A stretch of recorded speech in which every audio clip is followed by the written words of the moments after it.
In discussions around cultural appropriation in film and television, I've noticed that lots of folks are having trouble distinguishing between three harmful historic practices that Hollywood has engaged in that marginalize people of color: blackface, whitewashing, and race swapping.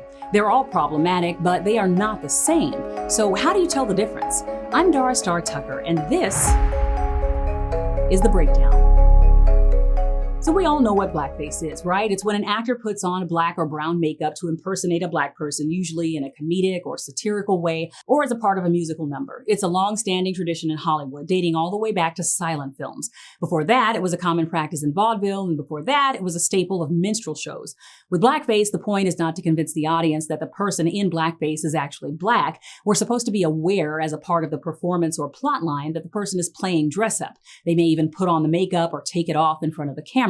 It's clearly performative. Whitewashing is the practice of taking characters of color and changing them into white characters. In M. Night Shyamalan's The Last Airbender, any references to the character's race or culture were removed and whiteness was assumed as the default race. The culture of the characters was intrinsic to the original story, but it was minimized for the movie adaptation, and white actors were inexplicably cast in the lead roles, meaning they really weren't trying to convince us that these characters were Chinese or Inuit anymore. They were just suddenly white. Same thing with Pay It Forward. In the book, the character was black, but somehow the movie ended up starring Kevin Spacey. Ditto for pretty much any Hollywood film about Jesus who was Middle Eastern, but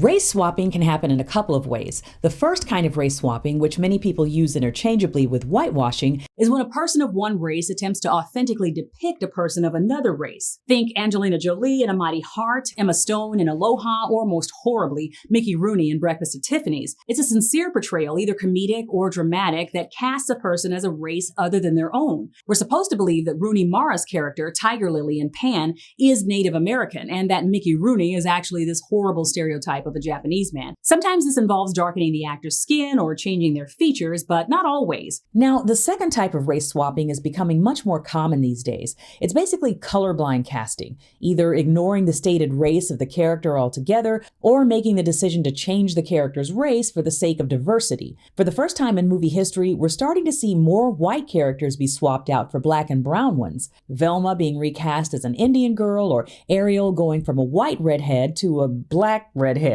But the problem with modern-day accusations of race swapping from white to any other color is that they're oftentimes inaccurate. When you think of properties like The Equalizer, The Little Mermaid, or Tinkerbell and Peter Pan, using black actors in the place of white actors who have historically played those parts, those characters are not intrinsically white, whether you realize it or not. They're rarely, if ever, described as white people in the source material. We only know them as white because the most popular version of those movies or TV shows used a white actor to play the roles in the first place. But oftentimes, the source material never stated what color they were one way or the other. You could maybe argue that some are coded as white at most, but their whiteness is usually not central to their identity, meaning their whiteness is not the motivation for anything the character thinks, feels, or does. It doesn't play any significant role in the storyline. Their whiteness isn't the reason that anything happens to them, and it doesn't factor into how they move through the story.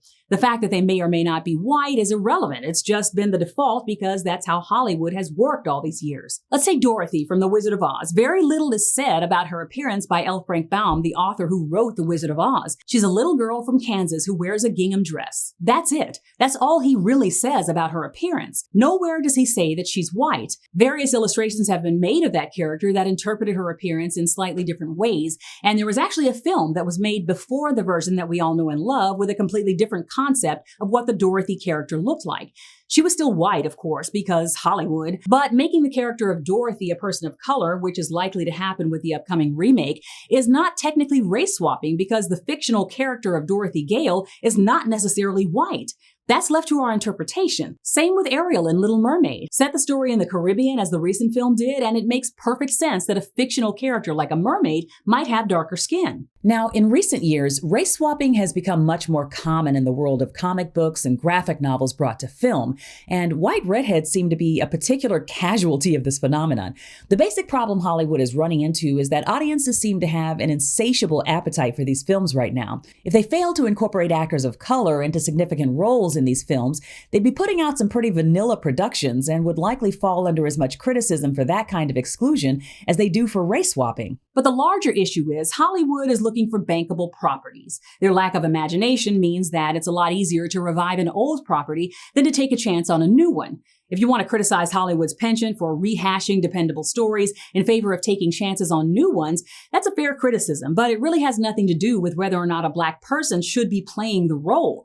Of course, Black writers and showrunners should be given more opportunities to tell original stories, and actors of color shouldn't only have to rely on being cast in roles that have already been made iconic by white actors just to get work. But if Hollywood is dead set on doing remakes and rehashes, why shouldn't Black and brown actors have the opportunity to be considered for roles that they were overlooked for in previous generations? Now, there are very rare occasions where Black actors have been cast to play actual historic figures that were white. When that happens, it's usually a result of an intentionally radical retelling of that story, as with Hamilton, or the filmmakers are utilizing what's known as colorblind casting that deliberately challenges the audience's expectations for how a character should visually present.